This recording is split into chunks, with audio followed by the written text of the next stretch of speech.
Om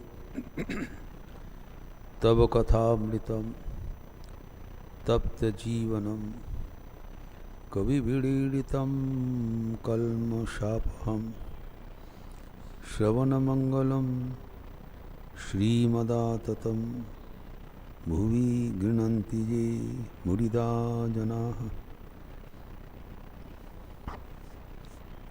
Let us resume our discussion on Sri Ramakrishna's spiritual discourses with his intimate devotees,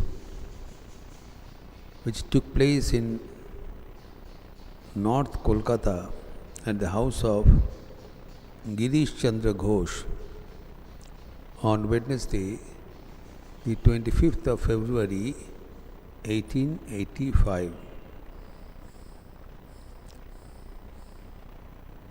We had a long series of discussion on the public birthday celebration of Sri Ramakrishna. Just 3 days ago, on Sunday the 22nd February, this is a follow-up of the strain of thoughts. We have seen at the close of the conversation on the previous Sunday, Sri Ramakrishna said that Paramahamsa is one who has the capacity, like the swan, to differentiate between milk and water. If we are given a mixture of milk and water, we cannot separate milk and water. Whereas the swan has an acid in its tongue, in the saliva of the tongue.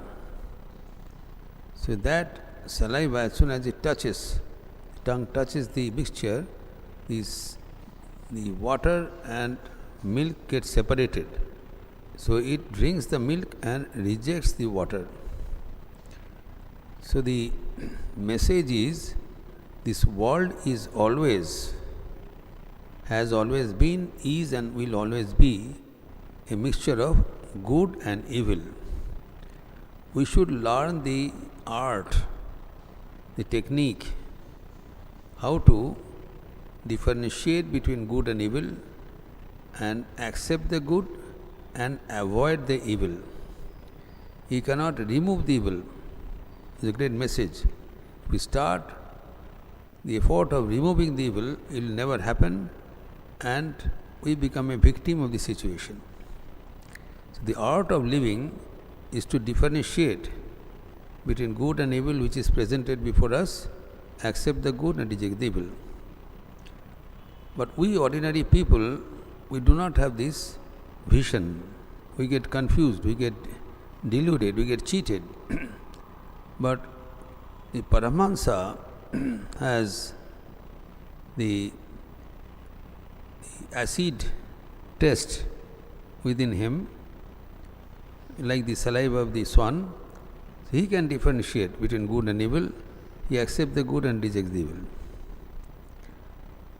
So that is done by one instrument which is called as viveka, discrimination, separation, sieving, छांटना, बुराई से अच्छा छांटना, छांटकर अच्छा ग्रहण करना, बुराई छोड़ देना. So this viveka is achieved by a discipline,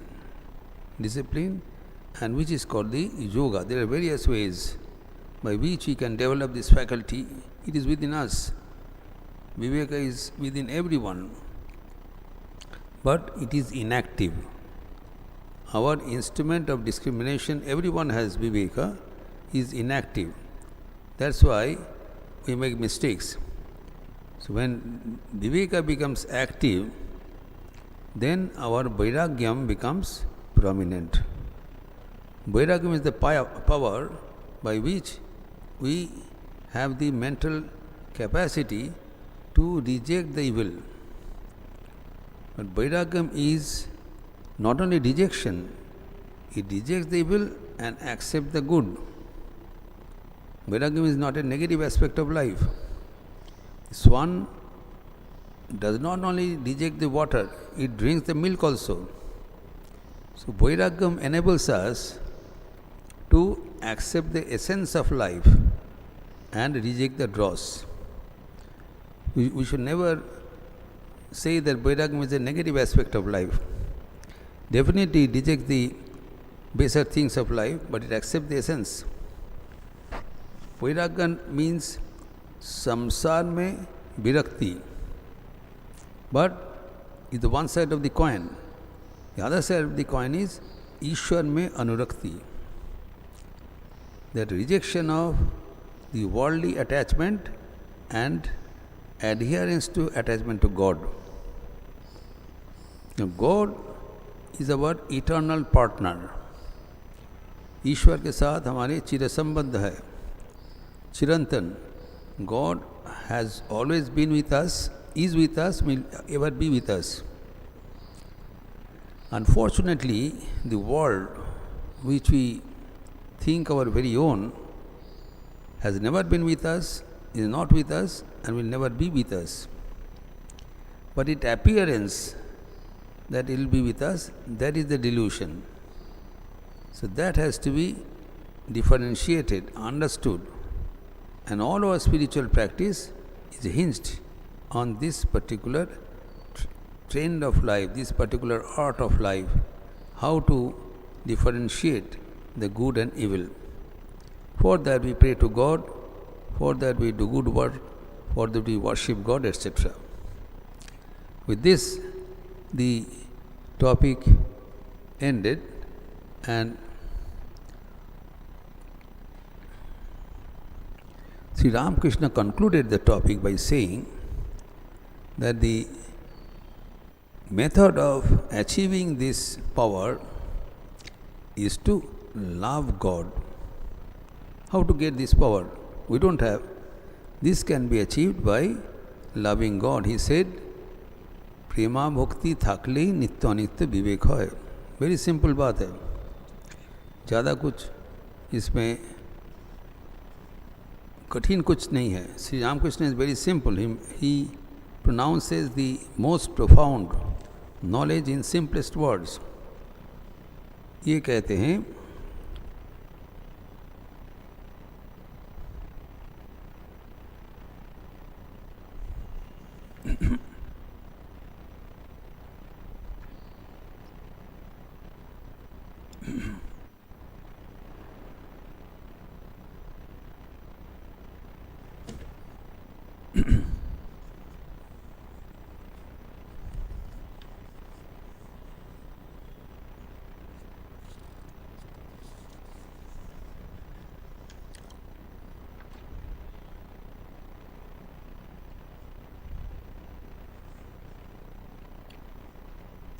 प्रेमा भक्ति रहने से ही नित्य अनित्य का विवेक होता है. एंड विवेक होने से क्या होगा? ईश्वर की अनुभूति होती है, ईश्वर का दर्शन होता है.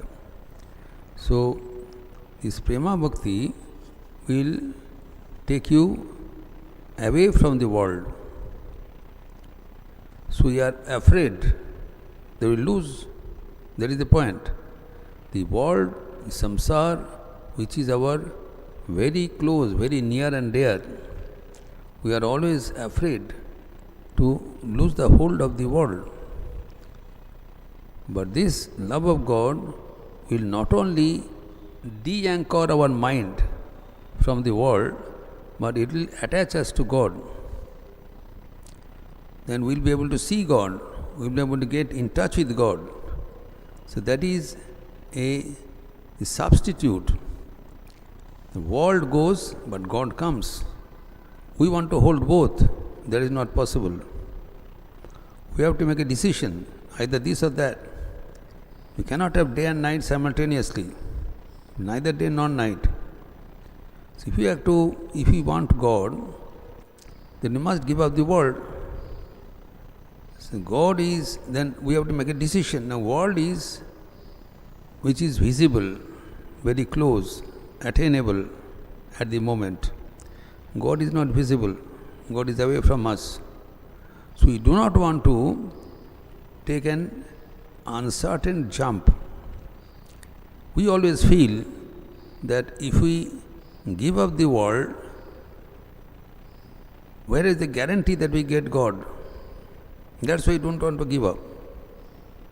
If we give up the world, then there is a chance that we may attain God. Now, or we calculate, if it doesn't work, then we lose the world and we lose God also. But the tragedy of life is that even if you do not want to give up the world will give you up. You may not give up, world will give you up. World will not entertain you forever. You have a limited period. So you have to leave the world sooner or later. आप चाहे भी नहीं रह सकते हैं, एक दिन आपको छोड़ना ही पड़ेगा. Job, when it is temporary, nobody will question this fact. This world is our temporary attachment. Nobody is a fool. Nobody thinks that he will live here for thousands of years. They have a longevity. As long as this life exists, this body exists, they will be connected with this world. Now, when the body perishes, we don't get extinguished, we don't get vanished. Our existence continues, but the world gets discontinued. So our discontinuation with the world is certain. That cannot be checked. So then we have to think that if we are going to exist forever, even whether in this body or in some other body, then we must have a partner which will also exist with us, and that definitely is not the world. So we have to give up the world anyways, then why don't you make a try? That is the argument given by the religious teachers. And here the advantage is that though we may not have this capacity to decipher good and evil, this capacity is built if we have devotion to God.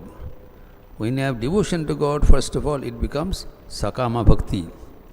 We want the devotion to fulfill some of our desires. When the desires vanish, we love God for love's sake, then that generates this vivek. That generates the vairagya by which we have the capacity to reject the world and accept God. With this conversation, this topic was finished, and then after 3 days, Sri Ramakrishna comes to the house of Girish Chandra Ghosh in Bagh Bazar. Now there, this being in Calcutta, so several devotees had the opportunity to come to him, and Master Masha also came, and he saw that Sri Ramakrishna is already in the midst of some conversation. Now, Sri Ramakrishna, here the topic is Brahma Gyan Evam Bhakti Tattva, the knowledge of Brahman and Bhakti is the topic. Now, Sri Ramakrishna gave a statement that the jiva has 3 states, three conditions. Man experiences 3 states of consciousness: waking, dream and deep sleep. This is the topic.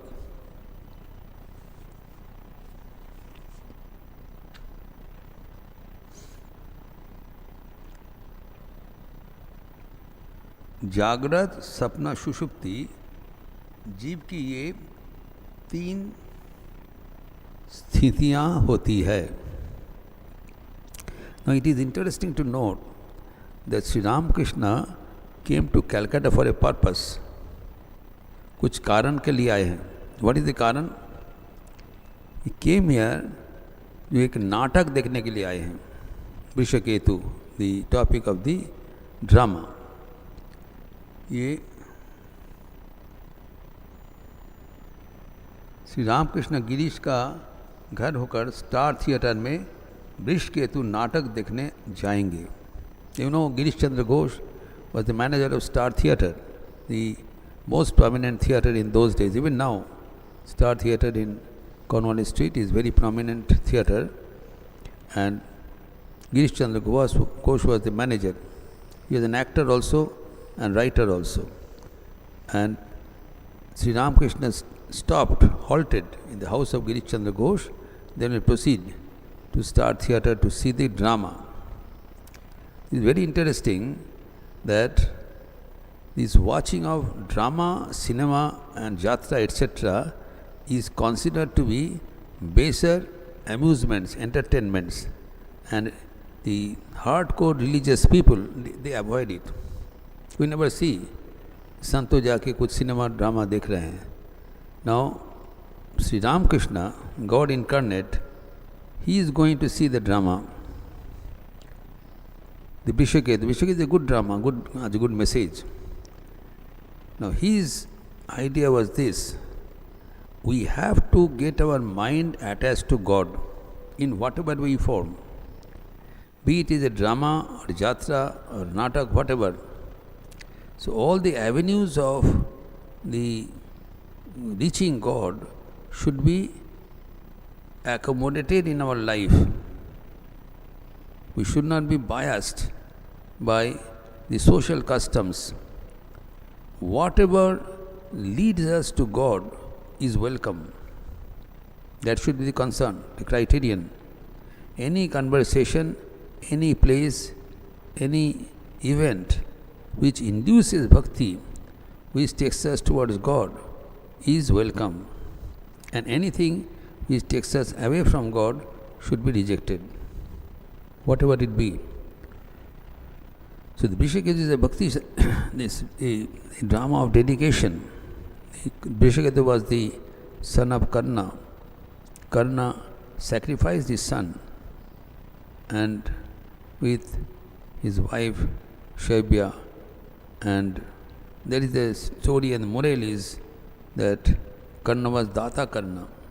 His vow was to do charity, and in charity he gave up his son.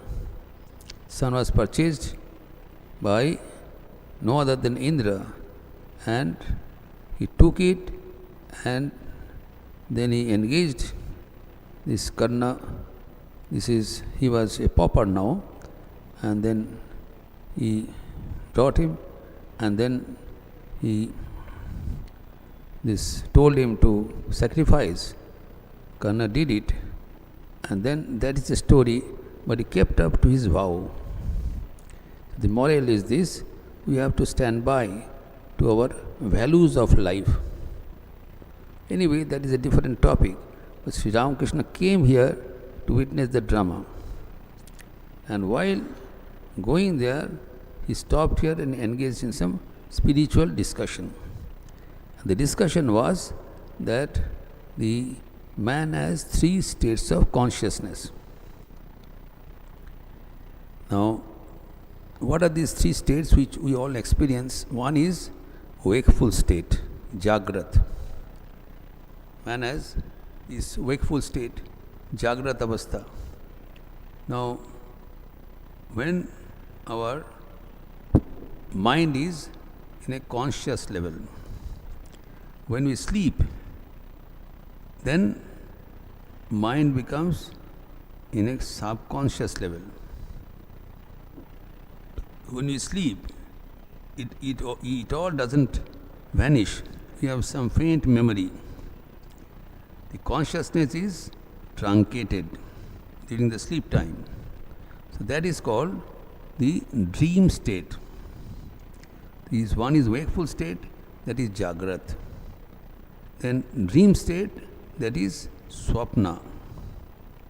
And when we go to deep sleep, that is called Sushupti. So these are the 3 states of mind we experience every day within 24 hours. Jagrat, Swapna, Sushupti. In the medical terminology, we have fixed hours.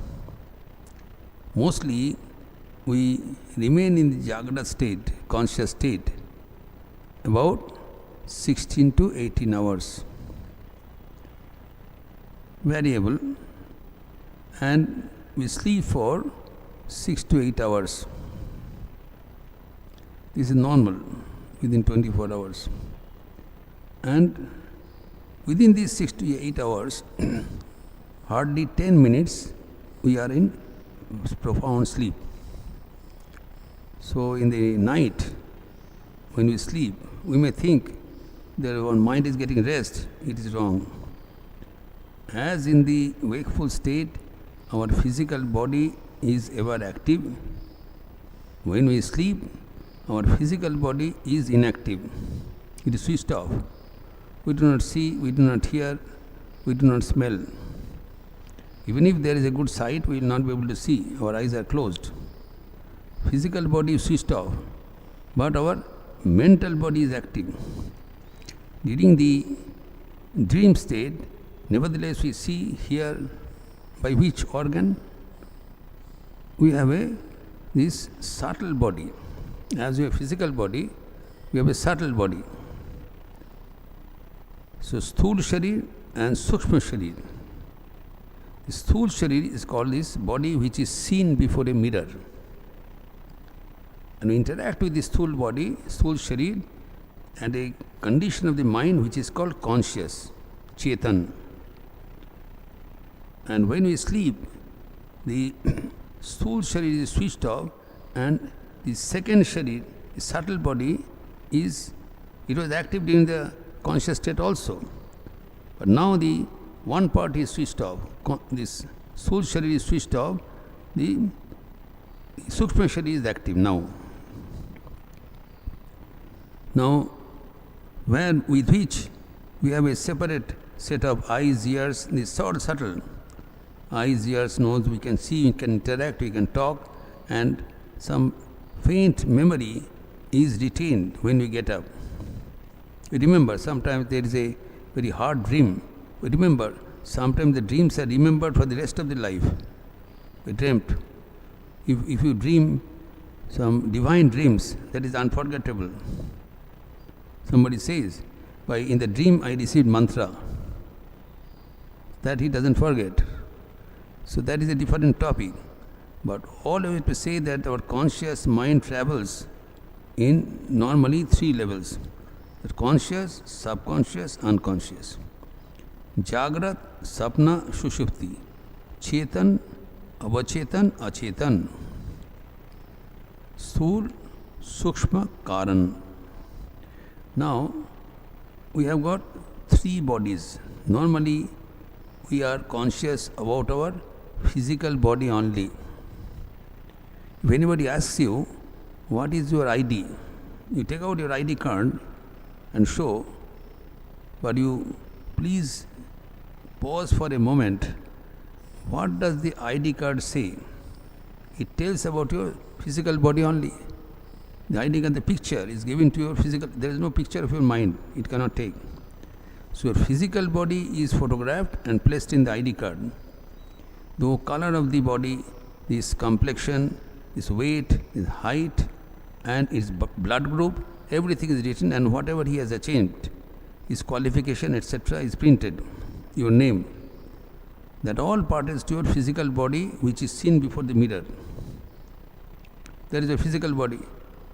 That we experienced in the conscious level, Jagrat. Now when we sleep, in the dream state, the physical body is switched off. Then the ID doesn't work. Then in that place a mental body comes, it's active, with which we dream, with which we do the same thing as we do in the physical body, in a subtle way. And when we go to deep sleep, then the subtle body is also switched off. Then we do not remember. The subtle body means what we have, I will explain. What are the components of subtle body? It's very interesting. It's our own system which we do not know. We have all these within us, but we should know what all we have. So when the dream state is over, we go to deep sleep state, about 10 to hardly 8 to 10 minutes. Then we go to another body, that is called causal body, Karan Sharir. So we have a combination of three bodies: physical body, this, then which is called gross body, then subtle body, and then causal body. Unfortunately, we are conscious of the physical body only. Though we cannot deny the contribution of the subtle body, because we all have a mind. Mind cannot be seen, but mind is felt. And you will kindly agree that whatever you are today is due to your mind, not because of your physical body. You are being appreciated, you are being honored for your mental capacity, your thought power, your intelligence, your memory, not by your physical strength. So you are doing whatever you are doing, you are what you are today due to your mental status, of which we hardly know anything. So if you know that what is the instrument which is responsible for my excellence, then you can increase the power of the excellence and become better. That's why it is necessary to get a knowledge of our own mind, and this topic is important. So we all try to analyze that what we have during the wakeful state. It's more important that we have to analyze what happens when your wakeful state is not there. The instrument with which we operate during our subconscious level. In unconscious level, mind is also switched off. That's why when you get up at deep sleep, we say, I do not know what happened, but I had a good rest. Can we say what happened to the rest time? No. Because mind doesn't work there. Then the causal body works. So, suffice it to know that we have a combination of three bodies: Sthul, Sukshma, Karan. Now, when we die, the mar jate hain, what happens? Most people think that when we die, everything is over. That's not true. When we die, then nothing can vanish. In this scientific world, it is only a transformation. When there is a piece of camphor and it evaporates, camphor does not vanish. It takes a vapor form. If you condense, you will get back the camphor. So nothing is vanished here. It's only a transformation. So the transmigration of soul says that when we die, we have this physical body, subtle body, and causal body. Physical body is switched off, but causal body and subtle body remains. Our mind does not die. And we are a combination of these three bodies. So you can compare with the modern terminology of a computer. A computer has that hardware. Within the hardware, there is a software. So the hardware and software are like the body and mind of human system. Mind remains within the body. The software remains within the hardware. Hardware is necessary for the action of the software. So then hardware and software, but then neither the hardware nor the software will be operative unless you have an UPS, the power supply. That is necessary. Otherwise, this will not be operative. So this hardware and software of the human system is backed by the power supply of Atman, which never dies. So Atman is a source of power, which is called Jivatma. It remains associated with this body and mind. So the hardware, software and the source of power, uninterrupted power supply. Our Atma never sleeps. Tameva bhantam anuvati sarvam. Tasya bhasa sarvam vidam bhivat. He is shining, everything else shines. If Atman power is switched off, we are gone. So when we die, then either the body becomes old, inoperative, or becomes non-functional. So when anyway the body is not operative anymore, then what happens? The Atman rides over the subtle body and causal body and leaves this physical body and enters into another physical body. So when our hardware becomes old, what do? We take away the software, the pen drive, and we put it in another hardware, and computer starts operating.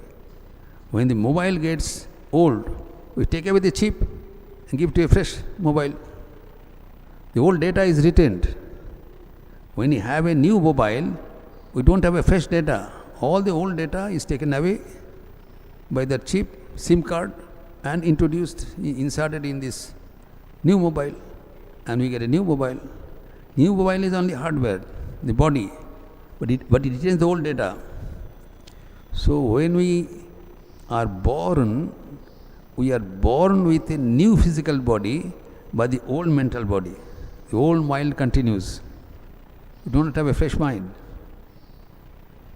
So we have a mind which has a samaskara data for births together. But what happens, that memory gets blocked.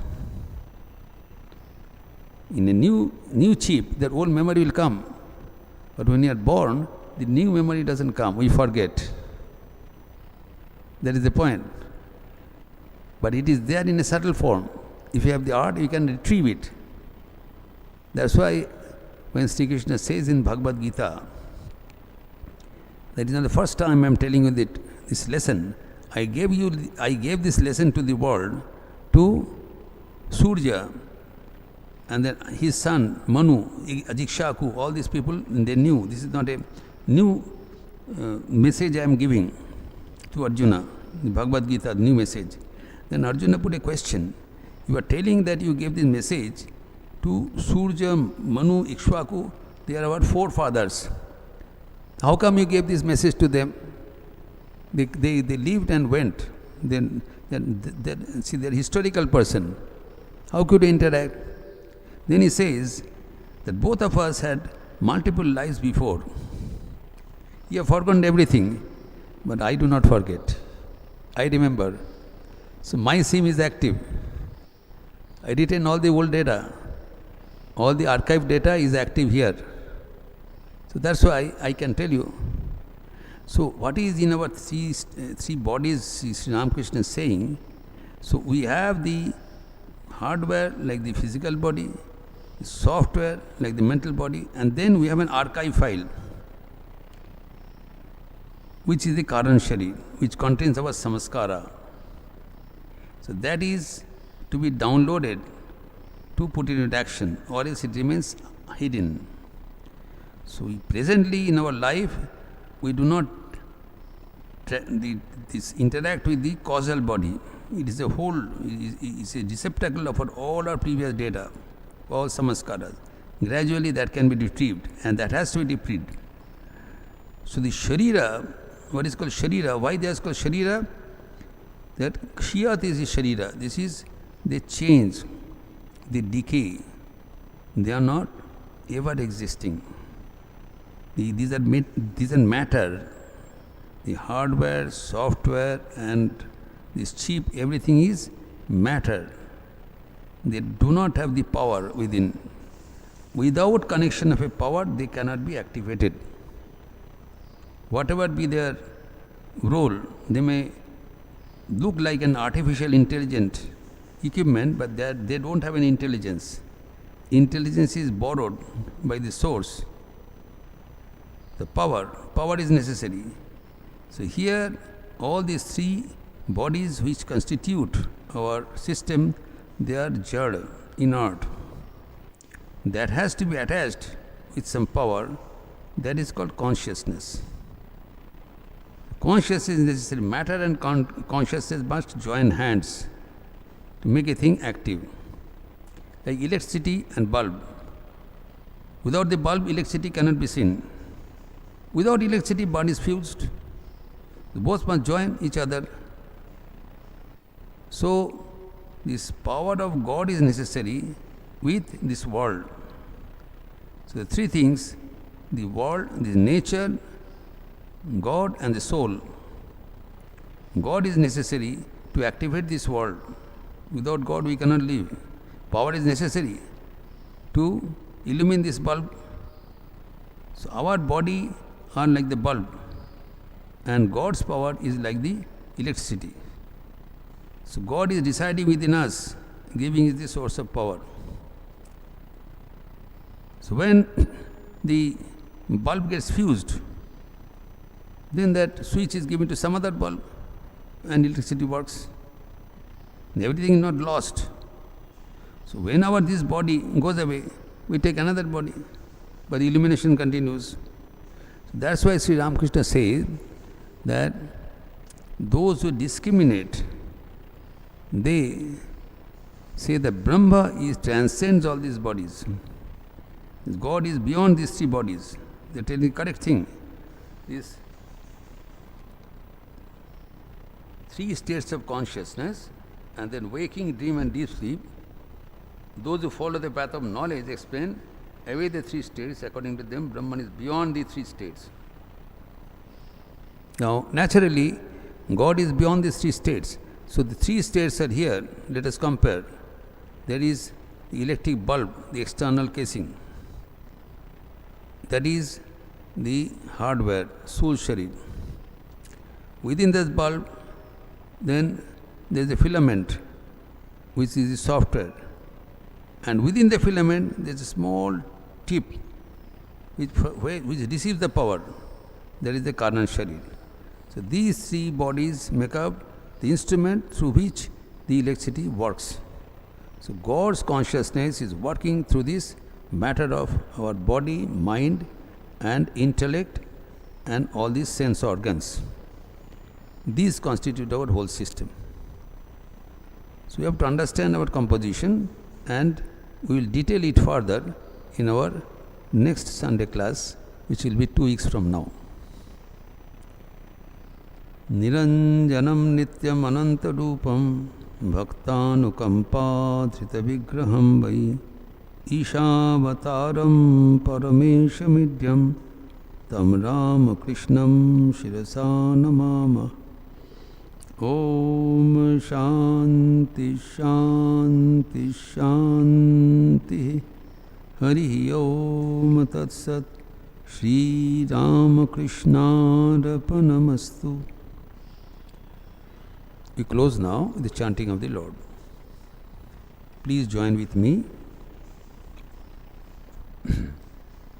Hari Om Ramakrishna Hari Om Ramakrishna Hari Om Ramakrishna Hari Om Hari Om Ramakrishna Hari Om Ramakrishna Hari Om Ramakrishna Hari Om Hari Om Ramakrishna Hari Om Ramakrishna Hari Om Ramakrishna Hari Om Hari Om Ramakrishna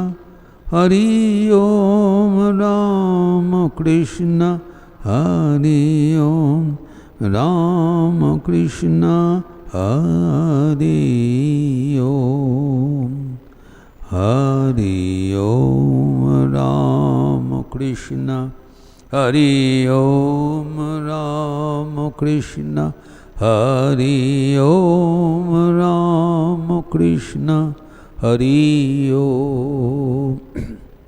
Hari Om Ramakrishna Hari Om Ramakrishna Hari Om Ramakrishna Hari Om. Hari Om Ramakrishna Hari Om Ramakrishna Hari Om Ramakrishna Hari Om. Hari Om Ramakrishna Hari Om Ramakrishna Hari Om Ramakrishna Hari Om. Hari Om Ramakrishna Hari Om Ramakrishna Hari Om Ramakrishna Hari Om.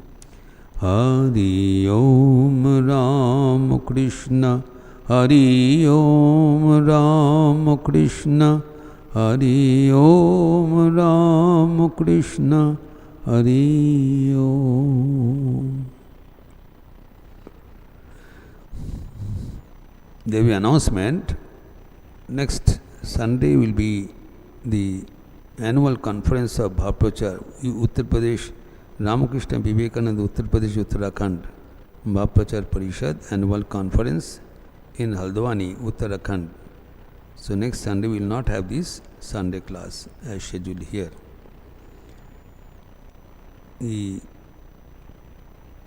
Instead there will be the Uttar Pradesh conference, part of which we will try to promote through our website, through our YouTube channel. And this week we have a special function day after tomorrow. There is on 4th of April, Tuesday, there is Mahavir Jayanti. We usually do not celebrate Mahavir Jayanti, but this time we will have a discussion on his life and teachings, because it forms a very major religious stream of this country.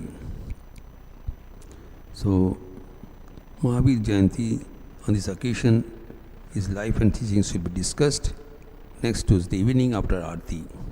I will take up the class. And that apart, as usual, on Friday, there will be the class on the sweet memories of Holy Mother Sri Sharda Devi, and in the evening after Aarti, Narad Bhakti Sutra. Now, there will be in between, there will be Shamnam Sankirtan also in one of the days. And today, of course, there will be the talk on the lectures from Colombo to Almora and personality development for the youth, and guided meditation from 5 to 6 in this auditorium. And the evening after Aarati, there will be community group song, Samahik Bhajan. All of you are welcome.